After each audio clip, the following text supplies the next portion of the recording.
ஒரு மனுஷன் கிட்ட போய் உனக்கு என்ன எவ்வளவு நேரம் இருக்கு அப்படின்னு கேட்டா அவன் என்ன பதில் சொல்லுவான்? ஒரு நாள் இருக்குன்னா அந்த ஒரு நாளை மட்டும் பயன்படுத்திக்கலாம். ஒரு மணி நேரம் இருக்குன்னா அந்த ஒரு மணி நேரத்தையாவது பயன்படுத்திக்கலாம். ஆனா உன்னுடைய வாழ்க்கையில இன்னும் சில நிமிடங்கள் தான் இருக்கு அப்படின்னு சொன்னா அந்த நேரத்துல நம்ம என்ன செய்வோம்? அழுவோமா, பயப்படுவோமா, நம்மளை சுத்தி இருக்கிறவங்களை நினைப்போமா, இல்ல இத்தனை நாளா தேடிக்கிட்டு இருந்தா அந்த ஒரு விஷயத்த தேட ஆரம்பிப்போமா? இந்த கேள்விக்கெல்லாம் ஆயிரக்கணக்கான வருஷத்துக்கு முன்னாடியே ஒரு மன்னன் பதில் சொல்லி வச்சிருக்காரு. அவர் ஒரு சாதாரண மன்னர் கிடையாது. போர்க்களத்துல நின்னா எதிரிகளே நடுங்குற அளவுக்கு வீரர். அரியணையில உட்கார்ந்தா ஒரு நாட்டையே தர்மத்தின் பாதையில நடத்தக்கூடியவர். ஆனா அவருக்கு வாழ்க்கையில எல்லாமே இருந்தோம், கடைசியில அவர் எடுத்த முடிவுதான் இந்த கதையையே மறக்க முடியாத கதையா மாத்திருக்கு. அவருக்கு ஒரு நாள் தேவலோகத்துல போகும் வாய்ப்பு கிடைக்குது. அங்க அவரை பார்த்த தேவர்கள், மன்னா உனக்கு என்ன வேணுமோ கேளு, எதுவா இருந்தாலும் தருகிறோம் அப்படின்னு சொல்றாங்க. அவரும் ஒரு விஷயத்த கேக்குறாரு. ஆனா அவர் கேட்டது தங்கமோ அரசாட்சியோ நீண்ட ஆயுளோ இல்ல. அவர் கேட்ட அந்த ஒரு கேள்வியை கேட்டதும் அங்க இருந்த தேவர்கள் எல்லோரும் அமைதியாயிட்டாங்க. ஏன்னா அந்த கேள்விக்கான பதில் அவருடைய வாழ்க்கையையே அடுத்த சில நிமிடங்கள்ல மாத்த போகுது. அந்த மன்னர் யார்? தேவர்கள் சொன்ன பதில் என்ன? அதை கேட்டதும் அவர் ஏன் பயப்படவே இல்லை? முக்கியமா அவருடைய வாழ்க்கையில மீதம் இருந்த அந்த சில நிமிடங்களை வைத்து அவர் என்ன செய்தாரு? இதுதான் கட்டுவாங்க மன்னருடைய கதை. வாங்க இந்த கதைய ஆரம்பத்துல இருந்து பார்க்கலாம். எல்லோருக்கும் வணக்கம். நான் உங்கள் சகோதரி பிரவீனா. ஒரு காலத்துல செல்வமும் செழிப்பும் நிறைந்த ஒரு அழகான நாடு இருந்துச்சு. அந்த நாட்டை ஒரு நல்ல மன்னர் ஆட்சி செஞ்சுக்கிட்டு இருந்தாரு. அவருடைய ஆட்சியில மக்கள் நிம்மதியா இருந்தாங்க. நாட்டுல தர்மம் இருந்துச்சு, நீதியும் இருந்துச்சு. அந்த மன்னருக்கும் அவருடைய மனைவிக்கும் ஒரு ஆண் குழந்தை பிறக்குது. அந்த குழந்தைக்கு கட்டுவாங்கர் அப்படின்னு பேர் வைக்கிறாங்க. அந்த குழந்தை பிறந்த நாள்ல இருந்தே ஏதோ வித்தியாசமா இருந்துச்சு. மற்ற குழந்தைகள் விளையாடுற வயசுல இந்த குழந்தை இயற்கையை பார்த்து ரசிச்சுக்கிட்டு இருக்குமா. மழை பெய்யும் போது மழைய பார்த்துக்கிட்டு இருக்குமா, பறவைகள் பறக்கும் போது அதை கவனிப்பானா, ஒரு பசுவின் கண்களை பார்த்தா கூட அதுல ஏதோ ஒரு அர்த்தம் இருப்பது போல அமைதியா பார்த்துக்கிட்டே இருப்பானா. அவனை பார்த்த பெரியவர்கள் எல்லாருக்கும் ஒரே ஆச்சரியம். இந்த குழந்தைக்குள்ள ஏதோ இருக்கு அப்படின்னு சொல்ல ஆரம்பிச்சாங்க. ஒரு நாள் அது அந்த நாட்டுல இருந்த எல்லோருக்கும் தெரிய வைக்கிற விதமா ஒரு சம்பவம் நடந்துச்சு. அப்போ கட்டுவாங்கறதுக்கு ரொம்ப சின்ன வயசு. ஆனா அந்த வயசுல அவர் செய்ய போற காரியத்தை பார்த்து அவருடைய அப்பாவே அதிர்ச்சியில நின்னுட போறாரு. அந்த சம்பவத்துல இருந்துதான் கட்டுவாங்கருடைய உண்மையான பயணம் ஆரம்பிக்குது. கட்டுவாங்கர் சின்ன வயசுல இருந்தே மற்ற குழந்தைகளை போல இல்ல. அவருக்கு வயசு வளர வளர அவருடைய மனசுக்குள்ள ஒரு விஷயம் மட்டும் ரொம்ப ஆழமா பதிஞ்சிட்டே இருந்தது. வாழ்க்கைனா வெறும் வாழ்றதுக்காக மட்டும் இல்ல. அவருடைய அம்மா அடிக்கடி அவர்கிட்ட ஒரு விஷயத்த சொல்லுவாங்க. மகனே, நம்ம வம்சம் போர்ல எத்தனையோ வெற்றிகளை பார்த்திருக்கு. ஆனா உண்மையான வெற்றி என்ன தெரியுமா? நம்ம மனசுக்குள்ள அமைதி இருக்கிறது தான். அந்த ஒரு வார்த்தை கட்டுவாங்கருடைய மனசுல அப்படியே பதிஞ்சு போச்சு. அவர் குருகுலத்துக்கு போய் வேதங்களையும் வில்வித்தையும் போர்க்கலையையும் கத்துக்க ஆரம்பிச்சாரு. அதே நேரத்துல அவருக்குள்ள இன்னொரு எண்ணமும் வளர்ந்துச்சு. ஒரு நாள் நான் மன்னனா ஆனாலும் என்னுடைய வாழ்க்கை தர்மத்துக்காக தான் இருக்கணும். இப்படி நாட்கள் போய்கிட்டே இருந்தது. அப்போதான் அந்த சம்பவம் நடந்துச்சு. அவருக்கு 7 வயசு. அரண்மனைக்கு பக்கத்துல இருந்த காட்டு பகுதியில சில குழந்தைகள் விளையாடிக்கிட்டு இருந்தாங்க. திடீர்னு அங்க ஒரு புலி வந்துச்சு. புலிய பார்த்ததும் குழந்தைகள் எல்லாரும் அலறிக்கிட்டு ஓட ஆரம்பிச்சாங்க. ஆனா அந்த 7 வயசு குழந்தை மட்டும் ஓடல. அவன் அங்கேயே நின்னுட்டான். அவன்கிட்ட இருந்தது என்ன தெரியுமா? ஒரே ஒரு குச்சி, அவ்வளவுதான். அந்த குச்சிய கையில பிடிச்சுக்கிட்டு அந்த புலிய நோக்கி மெதுவா நடந்தான். அந்த புலி அவனை பார்த்துச்சு, குழந்தையும் புலிய பார்த்தான். 2 பேரும் சில நொடிகள் அப்படியே நின்னாங்க. ஆனா அடுத்த நொடி நடந்ததை பார்த்து எல்லாரும் ஆச்சரியப்பட்டாங்க. புலியே பின்னாடி நகர ஆரம்பிச்சது. அந்த நேரத்துல அங்க வந்த கட்டுவாங்கருடைய அப்பா தன்னுடைய மகனை பார்த்து அப்படியே நின்னுட்டாரு. இந்த சின்ன வயசுல இவனுக்கு இவ்வளவு தைரியமா? அது மட்டும் இல்ல, அங்க வந்த குருமார்கள் கட்டுவாங்கற பார்த்து ஒரு விஷயத்த சொன்னாங்க. இவன் சாதாரண குழந்தை இல்ல. இந்த வார்த்தை அவனுடைய வாழ்க்கையில் அடுத்து நடக்க போற விஷயங்களுக்கு ஒரு முன்னறிவிப்பா இருந்துச்சு. ஆனா அந்த சிறுவனுக்கே தெரியாது ஒரு நாள் அவனுடைய வாழ்க்கை இப்படி ஒரு முடிவை சந்திக்க போகுதுன்னு. காலம் வேகமா போச்சு. சின்ன வயசுல இருந்த கட்டுவாங்கர் இப்போ ஒரு வீரனா வளர்ந்துட்டாரு. போர்க்கலை, வில்வித்தை, ஆட்சி, வேதம் எல்லாத்திலும் தேர்ச்சி பெற்று இருந்தாரு. அவருக்கு வயசு 25 வந்தப்போ அவருடைய வாழ்க்கையில ஒரு பெரிய மாற்றம் வந்தது. அவருடைய தந்தை இறந்துட்டாரு. அதுக்கப்புறம் இந்த நாட்டோட பொறுப்புகள் கட்டுவாங்கருடைய கையில வந்துச்சு. அரியணையில உட்கார்ந்தாரு. மக்கள் எல்லோரும் சந்தோஷப்பட்டாங்க. நம்ம நாட்டுல நல்ல மன்னர் கிடைச்சிட்டாருன்னு. ஆனா கட்டுவாங்கருடைய மனசுல வேற எண்ணம். நான் மன்னனா இருக்கணும்னு ஆசைப்படல. நான் ஆட்சி செய்யற இந்த நாடு தர்மத்தின் பாதையில போகணும். அப்படிதான் அவர் ஆட்சியும் செஞ்சாரு. மக்கள் நிம்மதியா வாழ்ந்தாங்க. நாடு செழிச்சுது. அவருடைய புகழ் பல இடங்களுக்கு பரவ ஆரம்பிச்சது. அந்த நேரத்துல தேவலோகத்துல பெரிய பிரச்சனை ஆரம்பிச்சிடுச்சு. தேவர்களுக்கும் அசுரர்களுக்கும் கடுமையான போர். கொஞ்சம் கொஞ்சமா மோசமாகிக்கிட்டே போச்சு. ஒரு கட்டத்துல தேவர்கள் தோல்வியடையும் நிலைக்கு வந்துட்டாங்க. இந்திரனும் மற்ற தேவர்களும் சேர்ந்து யோசிக்க ஆரம்பிச்சாங்க, நமக்கு இப்ப யார் தேவை? அப்போ பூலோகத்துல இருக்க பல மன்னர்களோட பேர் பேசப்பட்டுச்சு. ஆனா கடைசியில ஒரே ஒரு பேர்ல எல்லோருடைய கவனமும் திரும்பிச்சு. கட்டுவாங்கர். தர்மத்துக்காக உயிரையே கொடுக்க தயாரா இருக்கிற மன்னர் இவர் தான் அப்படின்னு தேவர்கள் முடிவு பண்ணிட்டாங்க. அடுத்த நாள் இரவு கட்டுவாங்கருடைய அரண்மனையில ஒரு விசித்திரமான சம்பவம் நடந்துச்சு. வானமே திறந்தது போல ஒரு பிரகாசமான ஒளி. அந்த ஒளியில இருந்து தேவர்கள் பூமிக்கு இறங்கி வந்தாங்க. தேவர்கள் கட்டுவாங்கற பார்த்து ஒரு வேண்டுகோள் வச்சாங்க. மன்னா, எங்களோட கூட தேவலோகத்துக்கு வாங்க. அசுரர்களுக்கு எதிரா இந்த போர்ல எங்களுக்கு நீங்க தான் உதவணும். கட்டுவாங்கர் கொஞ்சம் கூட தயங்கல. ஆனா அவர் ஒரு விஷயத்த மட்டும் சொன்னாரு. நான் போரிடுவேன், ஆனா வெற்றியை யாருக்காகவும் உறுதி செய்ய முடியாது. தர்மத்துக்காக மட்டும்தான் என்னால போராட முடியும். அதுக்கப்புறம் அவர் தேவர்களோட தேவலோகத்துக்கு புறப்பட்டாரு. அங்க அவருக்காக காத்திருந்தது அவருடைய வாழ்க்கையிலேயே பார்க்காத அளவுக்கு மிகப்பெரிய போர். தேவலோகத்துக்கு போன கட்டுவாங்கர் அங்க பார்த்த காட்சியை பார்த்து ஒரு நொடி கூட பயப்படல. எங்க பார்த்தாலும் போர். அசுரர்கள் ஒரு பக்கம், தேவர்கள் இன்னொரு பக்கம். வானத்துல ஆயுதங்கள் பறக்குது. சத்தம் காதையே கிழிக்குது. தேவர்கள் கூட கட்டுப்பாட்டை இழக்கிற மாதிரி இருந்தாங்க. ஆனா கட்டுவாங்கர் மட்டும் அமைதியா தன்னோட ஆயுதத்தை எடுத்தாரு. போர்க்களத்துக்குள்ள இறங்கினாரு. அவர் களத்துக்குள்ள வந்த அடுத்த நொடியிலேயே போரின் நிலை மாற ஆரம்பிச்சது. அசுரர்கள் ஒரே கூட்டமா அவரை நோக்கி வந்தாங்க. அவர் ஒருத்தரா இருந்தாலும் அவருடைய வேகம் வேற மாதிரி இருந்தது. ஒரு பக்கம் வாள், இன்னொரு பக்கம் வில். அவர் தாக்குதலை தடுக்கிறதோட நிறுத்தல. தேவர்களை பாதுகாத்துக்கிட்டே முன்னாடி போயிட்டு இருந்தாரு. அந்த நேரத்துல ஒரு மிகப்பெரிய அசுரப்பட அவரை சுற்றி வளைச்சது. இவரை இப்பவே வீழ்த்தணும்னு அவங்க முடிவு பண்ணிட்டாங்க. ஆனா கட்டுவாங்கர் பின்வாங்கல. அந்த கூட்டத்தையே உடைச்சுக்கிட்டு முன்னாடி போனாரு. அதுக்கப்புறம் அசுரர்களுடைய ஒரு மிகப்பெரிய ரதம் போர்க்களத்துக்குள்ள வந்துச்சு. அந்த ரதம் போகிற இடமெல்லாம் தேவர்கள் சிதறி ஓட ஆரம்பிச்சாங்க. அதை பார்த்த கட்டுவாங்கர் ஒரு நொடி கூட யோசிக்கல. வில் எடுத்தாரு. ஒரே ஒரு அம்பு. அந்த அம்பு பறந்துச்சு. அடுத்த நொடி அந்த பெரிய ரதம் இரண்டா பிழந்துருச்சு. தேவர்கள் எல்லோரும் ஆச்சரியத்துல பாத்துக்கிட்டே இருந்தாங்க. ஆனா போர் இன்னும் முடியல. அசுரர்களோட மிகப்பெரிய சேனாதிபதி களத்துக்குள்ள இறங்கினான். அவன் பார்வை முழுக்க கட்டுவாங்கர் மேல. இவனை வீழ்த்தாம இந்த போர் முடியாது அப்படின்னு முடிவு பண்ணிட்டு நேரா கட்டுவாங்கற நோக்கி வந்தான். இப்போ 2 பேரும் நேருக்கு நேரா நிக்கிறாங்க.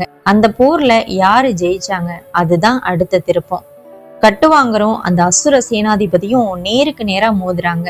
அந்த போர் சாதாரண போர் கிடையாது. ஒருத்தர் பலத்தால தாக்குறாரு, இன்னொருத்தர் வேகத்தால எதிர்க்கிறாரு. சில நொடிகளுக்கு யாரு ஜெயிப்பாங்கன்னே தெரியல. ஆனா கடைசியில கட்டுவாங்கருடைய வீரத்துக்கு முன்னாடி அந்த அசுர சேனாதிபதியால நிக்க முடியல. அவன் வீழ்ந்து போயிட்டான். அதோட தேவர்களுக்கு வெற்றி கிடைச்சது. தேவலோகம் முழுக்க கொண்டாட்டம். தேவர்கள் கட்டுவாங்கர் மேல பூமாரி பொழிஞ்சாங்க. இந்திரனே அவரை நேர்ல அழைச்சு பாராட்டினாரு. மன்னா, இன்னைக்கு நீ செய்த உதவியே நாங்க எப்பவுமே மறக்க மாட்டோம். உனக்கு என்ன வேணுமோ கேளு. ஆயுள் வேண்டுமா, செல்வம் வேண்டுமா, புகழ் வேண்டுமா, சொர்க்கத்துல ஒரு பெரிய பதவி வேண்டுமா, எதுவா இருந்தாலும் கேளு. கட்டுவாங்கர் அமைதியா நிக்கிறாரு. அவர் கொஞ்ச நேரம் யோசிச்சாரு. பிறகு இந்திரனை பார்த்து ஒரு கேள்வி கேட்கிறாரு. சுவாமி, எனக்கு ஒரு விஷயம் மட்டும் சொல்லுங்க. என்னுடைய வாழ்க்கையில இன்னும் எவ்வளவு நேரம் மீதி இருக்கு? அந்த கேள்வியை கேட்டதும் அங்க இருந்த எல்லோரும் அமைதியாயிட்டாங்க. இந்திரனுடைய முகத்துல இருந்த சிரிப்பு மறைஞ்சு போச்சு. சில நொடிகள் யாரும் பேசல. பிறகு இந்திரன் சொல்றாரு, மன்னா, உனக்கு இன்னும் 48 நிமிடங்கள் தான் இருக்கு. ஒரு பெரிய போரை வென்று தேவர்கள் எல்லாராலும் பாராட்டப்பட்டு சொர்க்கத்துல நின்னுக்கிட்டு இருக்க ஒரு மன்னனுக்கு இன்னும் 48 நிமிஷம் தான் உயிர். இத கேட்டா நாம என்ன செய்வோம்? ஆனா கட்டுவாங்கர் என்ன செஞ்சாரு தெரியுமா? அவர் சிரிச்சாரு. அப்படியா? அப்படின்னா இந்த 48 நிமிஷங்களையும் நான் வீணாக்க கூடாது, அவ்வளவுதான் சொன்னாரு. அதுக்கப்புறம் அவர் எடுத்த முடிவு தேவலோகத்தையே ஆச்சரியப்பட வைக்க போகுது. கட்டுவாங்கற உடனே தேவலோகத்தை விட்டு பூமிக்கு திரும்பினாரு. அரண்மனைக்குள்ள வந்ததும் அவருடைய மகனை அழைச்சாரு. இனிமேல் இந்த நாட்டோட பொறுப்பு உன்னுடையது. மகனுக்கு ஒன்றுமே புரியல. அப்பா, என்ன ஆச்சு? கட்டுவாங்கர் சிரிச்சுக்கிட்டே சொன்னாரு, எனக்கு போக வேண்டிய நேரம் வந்துருச்சு. அவர் அரியணையை விட்டாரு, கிரீடத்தை விட்டாரு, படைகளை விட்டாரு, புகழை விட்டாரு, செல்வத்தை விட்டாரு. இவ்வளவு நாளா தன்னோட இருந்த எல்லாத்தையும் ஒரே நேரத்துல விட்டுட்டாரு. அதுக்கப்புறம் அவர் தனியா நடந்தாரு. அரண்மனையை விட்டு வெளியே வந்தாரு. யாரையும் கூப்பிடல, யார்கிட்டயும் சொல்லல. ஒரே ஒரு இடத்துக்கு மட்டும் போனாரு. ஒரு பழைய ஆலமரம், அதன் கீழே போய் அமைதியா உட்கார்ந்தாரு. அங்க அவர் செய்ய வேண்டிய கடைசி பயணத்தை ஆரம்பிச்சாரு. முதல்ல இந்த உடல் நான் இல்ல அப்படின்னு மனசுக்குள்ள சொல்லிக்கிட்டாரு. இந்த உடம்பு கொஞ்ச நாள் என்கிட்ட இருந்த ஒரு வீடு மாதிரி. ஒரு நாள் இதை விட்டுதான் போகணும். அதுக்கப்புறம் தன்னுடைய எண்ணங்களை விட்டாரு. அரசாட்சி நினைவுக்கு வருது, போர் நினைவுக்கு வருது, குடும்பம் நினைவுக்கு வருது, புகழ் நினைவுக்கு வருது. ஒவ்வொன்றாக அதை எல்லாத்தையும் மனசுல இருந்து விளக்குனாரு. கடைசியில நான் அப்படின்னு சொல்ற அந்த எண்ணத்தையும் விட்டுட்டாரு. அங்க இருந்தது ஒரே ஒரு நினைவு, நாராயணா. அப்புறம் மெதுவா நமோ நாராயணா அப்படின்னு சொல்லிக்கிட்டே இருந்தாரு. நேரம் ஓடிக்கிட்டே இருந்துச்சு. 10 நிமிஷம், 20 நிமிஷம், 30 நிமிஷம். அவருடைய மனநிலை மாறிக்கிட்டே இருந்துச்சு. ஆனா அவருக்கு தெரியும், விண்ணுலகத்துல தேவர்கள் அவருக்காக காத்துக்கிட்டு இருக்காங்க அப்படின்னு. கட்டுவாங்கற ஆலமரத்துக்கு கீழே அப்படியே தியானத்துல இருக்காரு. நேரம் ஓடிக்கிட்டே இருக்குது. 30வது நிமிஷம் கழிச்சு அவருடைய சுவாசம் ரொம்ப அமைதியாயிடுச்சு. 40வது நிமிடம் அவர் இந்த உலகத்தையே மறந்த மாதிரி இருந்தாரு. அரண்மனை இல்லை, அரியணை இல்ல, போர் இல்ல, புகழ் இல்ல. அவருக்கு முன்னாடி இருந்தது நாராயணா அப்படின்ற ஒரு மந்திரம் மட்டும்தான். அதே நேரத்துல தேவலோகத்துல இந்திரனும் மற்ற தேவர்களும் பூமியை பார்த்துக்கிட்டே இருந்தாங்க. இன்னும் கொஞ்ச நேரம் தான் அப்படின்னு அமைதியா நின்னாங்க. 45வது நிமிடம் வந்தது. கட்டுவாங்கருடைய முகத்துல ஒரு சின்ன புன்னகை. அவர் இன்னும் மெதுவா நமோ நாராயணா அப்படின்னு சொல்லிக்கிட்டு இருந்தாரு. அவருடைய மனசுல பயம் இல்ல, மரணத்தை எதிர்பார்க்கிற ஒருத்தருடைய பதட்டமும் இல்ல. அவருக்கு ஒரே ஒரு நம்பிக்கை, நான் அவருடைய பாதத்தை அடைவேன் அப்படின்னு. 48வது நிமிடம் அந்த நேரம் வந்துச்சு. கட்டுவாங்கருடைய உடல் அங்கேயே அமைதியா இருந்துச்சு. ஆனா அவருடைய பயணம் அங்க முடியல. அது அப்போதுதான் ஆரம்பமாச்சு. அவருடைய ஆன்மா ஒரு அற்புதமான ஒளியா மேல எழுந்துச்சு. அந்த ஒளி பூமியை விட்டு மேல போய்கிட்டே இருந்தது. அப்போ அவருக்கு முன்னாடி ஒரு பெரிய வாசல் தெரிஞ்சது. அது சாதாரண வாசல் கிடையாது, அது வைகுண்டத்தோட வாசல். அந்த வாசல் முன்னாடி 2 பேரும் நின்னுக்கிட்டு இருந்தாங்க. அவர்கள் விஜயன், ஜெயன், வைகுண்டத்தின் காவலன். அவர்கள் கட்டுவாங்கற பார்த்ததும் அந்த வாசல் மெதுவா திறக்க ஆரம்பிச்சது. அதுக்கப்புறம் அவர் பார்த்த காட்சி அவருடைய முழு வாழ்க்கைக்கும் கிடைத்த பதில் மாதிரி இருந்தது. வைகுண்டத்தின் வாசல் திறந்தது. கட்டுவாங்கர் மெதுவா அந்த வாசலை நோக்கி நடந்தாரு. அங்க எங்க பார்த்தாலும் ஒளி, அமைதி, தாமரை மலர்கள், இசை. அவருடைய கண்களுக்கு முன்னாடி இதுவரைக்கும் பார்த்திராத ஒரு உலகம். அந்த நேரத்துல அவரை முதல்ல வரவேற்றது மகாலட்சுமி. அவங்க முகத்துல இருந்த அந்த அமைதியை பார்த்ததும் கட்டுவாங்கர் இன்னும் அமைதியாயிட்டாரு. ஆனா அவர் தேடிக்கிட்டு இருந்த அந்த ஒரே ஒரு தரிசனம் இன்னும் அவருக்கு கிடைக்கல. அடுத்த நொடி அவர் முன்னாடி ஒரு பிரகாசமான ஒளி வந்துச்சு. அந்த ஒளிக்குள்ள சங்கு, சக்கரம், மஞ்சள் பட்டாடை, நீல நிற திருமேனி, அமைதியான முகம். அவர் மகாவிஷ்ணு. கட்டுவாங்கற அவரை பார்த்த அடுத்த நொடி அவருடைய கண்கள்ல கண்ணீர். இத்தனை நாளா தேடினது, இத்தனை நேரம் காத்திருந்தது அந்த ஒரு தருணத்துக்காக தான். அவர் மெதுவா முன்னாடி போய் மகாவிஷ்ணுவுடைய பாதத்துல விழுந்தாரு. நாராயணா, என்னுடைய வாழ்க்கை முழுக்க நான் தேடினது இததான். என்னுடைய உடல் தர்மத்துக்காக இருந்துச்சு, ஆனா என்னுடைய சுவாசம் உங்களுக்காக இருந்துச்சு. இப்போது என்னுடைய ஆன்மாவும் உங்களுக்கு தான் அப்படின்னு சொன்னாரு. மகாவிஷ்ணு அவரை பார்த்து சிரிச்சாரு. அந்த ஒரு புன்னகையிலேயே கட்டுவாங்கற தேடின எல்லா பதிலும் இருந்துச்சு. ஆனா அடுத்த நொடி நடந்தது இன்னும் அதிசயம். மகாவிஷ்ணு தன்னுடைய கையை உயர்த்தினாரு. ஒரு தெய்வீக ஒளி கட்டுவாங்கற சுற்றி கொண்டது. அந்த ஒளி மெதுவா மகாவிஷ்ணுவுடைய ஒளியோடு கலந்தது. கட்டுவாங்கருடைய பயணம் அங்கேயே முடிஞ்சது. ஆனா அவருடைய கதை அங்கேயே முடியல. ஏன்னா பல தலைமுறைக்கு பிறகு அயோத்தியில பிறக்க போற ஒரு இளவரசனுடைய மனசுல கூட இந்த கட்டுவாங்கருடைய கதை ஒரு விதையா விழப்போகுது. பல வருடங்கள் கழிச்சு, பல தலைமுறைகள் கடந்து அயோத்தியில ஒரு நாள் இளவரசர் ராமர் தன்னுடைய குருவான வசிஷ்டரிடம் பல விஷயங்களை கேட்டு தெரிஞ்சுக்கிறாரு. அப்போ வசிஷ்டர் ராமருக்கு ஒரு மன்னருடைய கதையை சொன்னாரு. அந்த மன்னர் யார் தெரியுமா? கட்டுவாங்கர். ராமர் அமைதியா கேட்டுக்கிட்டே இருந்தாரு. ஒரு மன்னனுக்கு எல்லாமே இருந்துச்சு. அரசாட்சி இருந்தது, புகழ் இருந்தது, வீரம் இருந்துச்சு, தேவலோகமே அவனை வரவேற்றுச்சு. ஆனா கடைசியில அவன் எதை தேர்ந்தெடுத்தான் தெரியுமா? தர்மத்தையும் பக்தியையும். வசிஷ்டர் சொல்லிக்கிட்டே இருந்தாரு. ராமர் ஒரு வார்த்தை கூட பேசாம கேட்டுக்கிட்டே இருந்தாரு. கட்டுவாங்கர் 48 நிமிஷத்துல எடுத்த அந்த முடிவு ராமருடைய மனசுல ஆழமா பதிஞ்சது. அந்த நேரத்துல ராமர் ஒருவேளை நினைச்சிருக்கலாம், உண்மையான வெற்றி அரியணையில இல்ல, உண்மையான வெற்றி நம்ம மனசு எதை தேர்ந்தெடுக்குதோ அதுலதான் இருக்கு அப்படின்னு. கட்டுவாங்கருடைய வாழ்க்கை ஒரு பழைய கதை மட்டும் இல்ல, அது தலைமுறைகள் கடந்து சொல்லப்பட்ட ஒரு பாடம். ஆனா இந்த கதையில இன்னும் ஒரு சுவாரஸ்யமான விஷயம் இருக்கு. பல வருடங்கள் கழிச்சு நாரதர் ஒரு நாள் வைகுண்டத்துக்கு போறாரு. மகாவிஷ்ணுவை பார்த்து ஒரு கேள்வி கேட்கிறாரு. நாராயணா, உங்களுடைய பரம பக்தர்கள்ல உங்களுடைய இதயத்துக்கு ரொம்ப நெருக்கமானவர் யார் அப்படின்னு. மகாவிஷ்ணு என்ன பதில் சொன்னார் தெரியுமா? அவர் சொன்ன பெயர் கட்டுவாங்கர். ஆனா அதுக்கு பிறகு மகாவிஷ்ணு சொன்ன வார்த்தை இந்த கதையின் உண்மையான அர்த்தத்தை நமக்கு புரிய வைக்குது. அவர் சொன்னாராம், அவன் என்னை தேடினானா இல்லை நான் அவனுக்காக காத்திருந்தேனா? இந்த ஒரு வார்த்தையை புரிஞ்சுக்கிட்டோம்னா கட்டுவாங்கருடைய வாழ்க்கை ஏன் இவ்வளவு முக்கியம் அப்படின்னு நமக்கு புரியும். நாம இந்த கதையை கேட்டுட்டு கட்டுவாங்கருக்கு 48 நிமிஷம் தான் இருந்துச்சு, அவர் அதுக்குள்ள வைகுண்டத்தை அடைஞ்சிட்டாரு அப்படின்னு மட்டும் நினைச்சிட்டு போயிடக்கூடாது. அவரு நமக்கு சொல்லிட்டு போன மிகப்பெரிய விஷயம் வேற. நம்ம வாழ்க்கையில எவ்வளவு நாள் இருக்கும் அப்படின்னு யாருக்கும் தெரியாது. நாளைக்கு என்ன நடக்கும், அடுத்த நிமிஷம் என்ன நடக்கும், அது நமக்கு தெரியாது. ஆனா நமக்கு கிடைச்சிருக்கிற இந்த நேரத்தை எப்படி பயன்படுத்துறோம் அதுதான் நம்ம கையில இருக்கு. கட்டுவாங்கருக்கு 48 நிமிஷங்கள் கிடைச்சது. அவர் அந்த 48 நிமிஷங்களையும் பயத்துக்காக பயன்படுத்தல, அழுகைக்காக பயன்படுத்தல, யாரையும் குறை சொல்ல பயன்படுத்தல. அவர் தன்னோட மனச ஒரே ஒரு இடத்துல வச்சாரு, இறைவனிடம். அதனாலதான் அவருடைய மரணம் கூட ஒரு முடிவாக இல்லாமல் ஒரு ஆன்மீக பயணத்தின் தொடக்கமா மாறிச்சு. நம்ம வாழ்க்கையிலயும் நிறைய விஷயங்களை சேர்த்துக்கிட்டே இருக்கோம், பணம், புகழ், சொத்து, பதவி. ஆனா ஒரு நாள் இது எல்லாத்தையும் விட்டுட்டு போய் தான் ஆகணும். இந்த உண்மைய கட்டுவாங்கர் ரொம்ப முன்னாடியே புரிஞ்சுக்கிட்டாரு. அதனாலதான் அவருக்கு மரணம் பயமா இல்லை, அவருக்கு அது இறைவனை அடையிற ஒரு வாசலா தெரிஞ்சது. இந்த கதையில நம்ம எல்லாரும் தெரிஞ்சுக்க வேண்டிய ஒரு விஷயம், கட்டுவாங்கர் வாழ்க்கையை வெறுக்கல, அவர் வாழ்க்கைய முழுமையா வாழ்ந்தாரு. ஒரு நல்ல மன்னனா இருந்தாரு, தர்மத்தை காப்பாத்தினாரு, மக்களை பாதுகாத்தாரு, போராட வேண்டிய நேரத்துல போராடினாரு. ஆனா விட வேண்டிய நேரம் வந்ததும் எதையும் பிடிச்சுக்கிட்டு நிக்கல.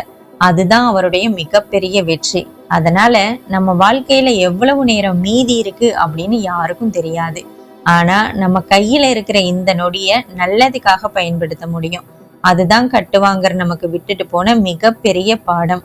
ஒருவேளை ஒரு நாள் நம்ம வாழ்க்கையிலயும் இன்னும் கொஞ்ச நேரம் தான் இருக்கு அப்படின்னு ஒரு உண்மை நமக்கு தெரிய வந்தாலும் அந்த நேரத்துல நம்ம பயப்படாம, நான் வாழ்ந்த வாழ்க்கை அர்த்தமுள்ளதா மாற்றி இருக்கேனா அப்படின்னு நம்மள நாமே கேட்டுக்கணும்.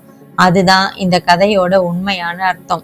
கட்டுவாங்கர் 48 நிமிஷங்கள்ல தன்னுடைய வாழ்க்கையை முடிச்சாரு. ஆனா அவருடைய கதை ஆயிரக்கணக்கான ஆண்டுகளா இன்னும் முடியாம தொடர்ந்து சொல்லப்பட்டுக்கிட்டே இருக்குது. அதுதான் ஒரு மனுஷன் வாழ்ந்த வாழ்க்கைக்கு கிடைக்கக்கூடிய மிகப்பெரிய வெற்றி. இந்த கதை உங்களுக்கு பிடிச்சிருந்தா மறக்காம உங்க நண்பர்களுக்கும் பகிர்ந்து கொள்ளுங்கள். மீண்டும் இன்னொரு புராண கதையோடு வந்து உங்களை சந்திக்கிறேன். நன்றி.